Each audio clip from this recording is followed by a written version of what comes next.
Rumah bergaya minimalis 2 lantai itu berdiri megah di sudut komplek perumahan yang tenang. Robi dan Rani, pasangan muda dengan satu anak laki-laki berusia 4 tahun, tampak sibuk menata barang-barang ke dalam rumah baru mereka. Suasana penuh semangat, meski wajah Rani terlihat sedikit lelah. "Akhirnya kita bisa punya rumah sendiri juga, Bi," ucap Rani sambil mengelap keringat di dahi. Robi tersenyum dan memeluk pinggang istrinya. "Iya, sayang. Semoga rumah ini membawa keberkahan buat kita semua." Namun kebahagiaan itu tak berlangsung lama. 2 minggu setelah pindah, Rani mulai kewalahan. Selain mengurus anak, ia juga bekerja sebagai supervisor di sebuah perusahaan retail. Aktivitas yang padat membuatnya tak mampu lagi mengurus rumah sendirian.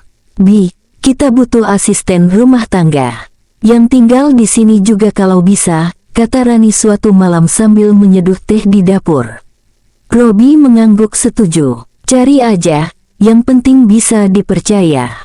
Keesokan harinya, tetangga sebelah bernama Bu Yuli datang menawarkan bantuan. "Kalau butuh art, saya kenal satu. Namanya Mira, anak tetangga adik saya. Masih muda, janda, suaminya meninggal setahun lalu. Orangnya baik dan sopan." Tanpa pikir panjang, Rani langsung tertarik. Setelah menghubungi Mira dan berbincang singkat lewat telepon, mereka sepakat untuk bertemu. Hari Minggu sore, Mira datang. Usianya sekitar 22 tahun, kulitnya sawo matang, wajahnya kalem dan bersahaja. Ia mengenakan baju panjang warna biru muda dan jilbab polos. Matanya menunduk setiap kali bicara. "Saya Mira, Bu," ucapnya pelan. Rani tersenyum. "Terima kasih sudah datang. Ini suami saya, Pak Robi." Robi hanya mengangguk sopan. Sepintas, ia melihat Mira sebagai wanita biasa, tidak istimewa. Bahkan wajahnya sedikit pucat dan tubuhnya kurus. Mira diterima bekerja mulai esok hari. Hari pertama bekerja, Mira sangat rajin. Ia bangun paling pagi, membersihkan seluruh rumah, menyiapkan sarapan, dan bermain dengan anak mereka tanpa disuruh. Rani mulai merasa lega. Namun malam hari, saat semua mulai tidur, Robi yang ingin mengambil minum ke dapur terkejut melihat sosok Mira yang melintas di ruang tengah. Ia tak lagi memakai jilbab dan mengenakan daster tipis yang nyaris menerawang. Rambutnya diurai panjang. Sekilas, kaki jenjangnya terlihat jelas diterpa lampu malam yang redup. Robi memalingkan wajah dan cepat-cepat kembali ke kamar. Tapi sejak malam itu, ia merasa ada yang berbeda. Ada sesuatu yang mulai tumbuh, sesuatu yang tidak seharusnya. Dan Robi tidak tahu bahwa malam itu, Mira sempat menoleh dan tersenyum pelan. Hari pertama Mira bekerja berjalan sangat lancar. Ia bangun lebih pagi dari siapapun di rumah itu, membersihkan lantai tanpa suara, mencuci baju dengan telaten, dan membuatkan sarapan tanpa perlu diminta. Rani terkesan. Mira ini cekatan sekali. Seperti sudah tahu apa yang harus dilakukan. Mira hanya tersenyum tipis. "Saya terbiasa, Bu. Dulu waktu masih serumah sama mertua, saya juga kerja sendiri." Rani menepuk bahu Mira. "Kalau begini terus, kamu bakal betah di sini. Anggap rumah sendiri, ya." Mira mengangguk. Namun di balik wajah tenangnya, ada sesuatu yang ia simpan rapat-rapat, rahasia masa lalu yang belum tentu bisa diterima semua orang. Sehari-hari, penampilan Mira tetap sederhana. Ia mengenakan baju lengan panjang, rok lebar, dan kerudung polos. Bahkan saat menemani anak Robi dan Rani bermain, ia tetap menjaga jarak, tidak banyak bicara kecuali jika ditanya. Namun semua berubah saat malam tiba. Malam itu, Robi belum tidur. Ia duduk di ruang tamu, menonton TV sambil mengecek laporan kerja. Tiba-tiba terdengar langkah pelan menuruni tangga. Robi mengira itu Rani, tapi yang muncul adalah Mira. Ia tak lagi memakai kerudung. Rambutnya tergerai, dan tubuhnya dibungkus daster tipis warna krem, yang jelas memperlihatkan lekuk tubuhnya dari arah cahaya lampu ruang tamu. Robi buru-buru menunduk dan pura-pura memfokuskan diri ke layar laptop. Mira menoleh dan tampak sedikit terkejut, tapi tidak menunjukkan rasa bersalah. "Maaf, Pak, saya mau ke dapur." "Haus," katanya pelan. Robi hanya mengangguk, tak menoleh. Namun dari sudut matanya, ia melihat Mira berjalan perlahan ke dapur.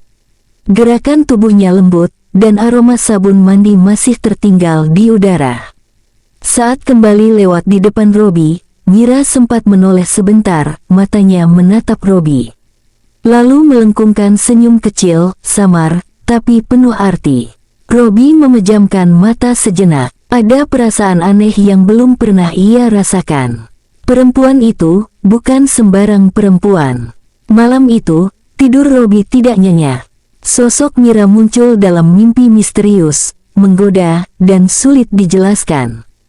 Dan saat bangun, aroma lembut sabun tubuh itu seakan masih menempel di hidungnya. Ia tak tahu kenapa, tapi sejak malam itu, matanya mulai memperhatikan Mira lebih dalam dari sekadar seorang pembantu. Hari-hari berlalu, dan Mira tetap menunjukkan dedikasi sebagai art.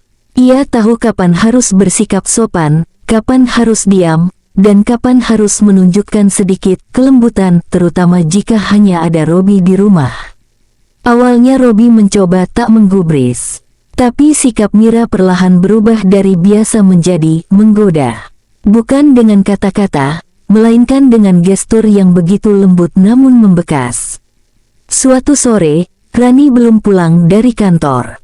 Robi duduk di ruang kerja, mengoreksi laporan saat Mira datang membawa secangkir kopi. "Ini kopinya, Pak Robi. Saya buatkan spesial, pakai bubuk kopi favorit Bapak," ucap Mira dengan nada tenang. Robi menoleh. "Kamu tahu dari mana kopi favorit saya?" Mira tersenyum samar. "Saya dengar Ibu Rani pernah cerita waktu di dapur." "Saya ingat." Ia meletakkan cangkir itu di atas meja, tapi tangannya menyentuh jemari Robi, sejenak, namun cukup untuk membuat Robi menegang. Detik itu, mereka saling menatap. Mata Mira lembut, penuh teka-teki. Robi cepat-cepat menarik tangannya, berpura-pura batuk. "Oh, iya, makasih." Mira hanya menunduk dan pergi perlahan, meninggalkan aroma tubuh yang samar namun menghanyutkan. Keesokan harinya, saat Rani pergi lebih pagi dari biasanya karena urusan kantor, Robi turun untuk sarapan. Di meja, sudah tersedia nasi goreng, telur dadar, dan segelas jus jeruk.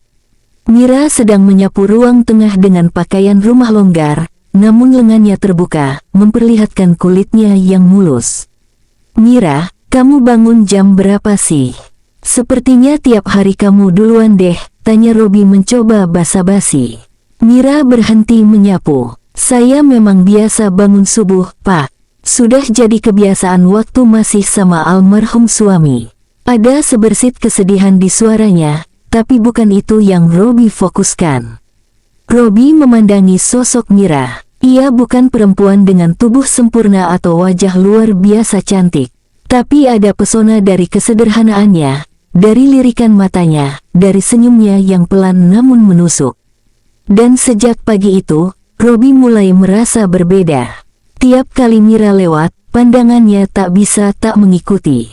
Tiap suara langkahnya, entah kenapa terasa berbeda. Mira tak pernah berkata apa-apa secara langsung. Ia hanya menyapa dengan senyum kecil, menawarkan kopi, atau sekadar berkata, "Hati-hati," saat Robi hendak pergi bekerja. Namun setiap sentuhan kecil, setiap pandangan samar, mulai menumpuk dalam benak Robi, menjadi godaan yang terus menggoda, pelan tapi pasti. Dan Mira tahu, pria itu mulai melemah.